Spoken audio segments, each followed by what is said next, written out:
Site-specific plan amendment nomination PC19MV2 concerns the property located in the 8400 and 8500 block of Richmond Highway, as well as specific properties on Greenleaf Street, Denfield Drive, Mellon Street, Galen Street, and Forest Place. The nomination site is located in the Mount Vernon Supervisor District, as shown in this map. The subject area is located in the Richmond Highway corridor area and is planned within a suburban neighborhood area, or SNA, between the South County Center and Woodlawn Community Business Center. The SNA is an area predominantly planned for residential uses, with some limited community-serving retail and redevelopment where appropriate. Infill development is recommended to be of a compatible use, type, and intensity with the neighboring properties. The western half of the subject area is developed with two mobile home communities, Engleside Trailer Park and Ray's Mobile Home Colony, and small-scale retail uses. The eastern half is developed with retail uses and a house of worship. The neighboring properties along Richmond Highway are also located within the same SNA and planned and developed with primarily residential uses, smaller-scale retail and commercial businesses, and open spaces. The adjacent area to the northeast of the subject area, along the same side of Richmond Highway, is planned for office and/or retail use at 0.35 floor area ratio, or FAR, with building heights up to 40 feet, and is developed with the Potomac Square Shopping Center. The adjacent area to the southwest, along the same side of Richmond Highway, is planned for residential uses at 5 to 8 dwelling units per acre, with an option for retail and/or office uses up to 0.35 FAR, and is developed with the Washington Square apartments and townhouses. Across Richmond Highway, east of Fry Road is planned for residential use at 16 to 20 dwelling units per acre, with an option for mixed-use development up to a 0.5 FAR with parcel consolidation, and is developed with the Woodlawn Garden apartments. The area to the west of Fry Road is developed with townhouses, with an option for residential use at approximately 13 dwelling units per acre.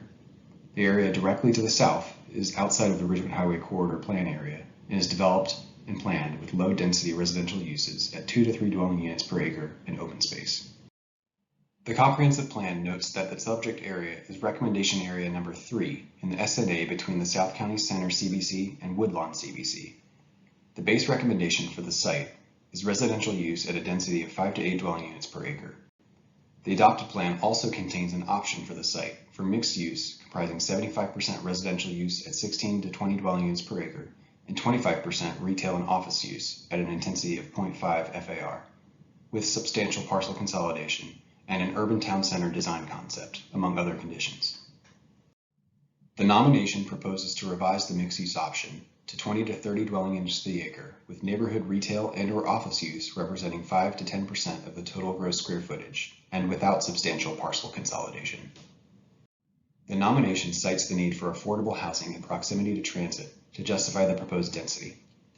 The proposed 20 to 30 dwelling units to the acre would be the highest density in the SNA, and only a portion of the site is located within a half-mile radius from the planned bus rapid transit station to be located northeast of the site at South County Center, which is the maximum optimal distance for encouraging ridership and supporting increased density. The nomination also proposes to eliminate the parcel consolidation language from the adopted plan text, leaving less assurance that the proposed increase in density would lead to a site design that is compatible with and would effectively transition to the surrounding uses and provide adequate space for supportive residential amenities.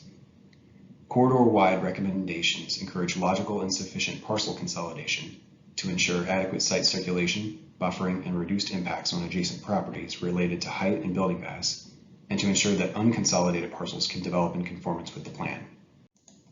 At the same time, the comprehensive plan notes that determining acceptable locations for higher density will be necessary as part of a strategy to provide more affordable units.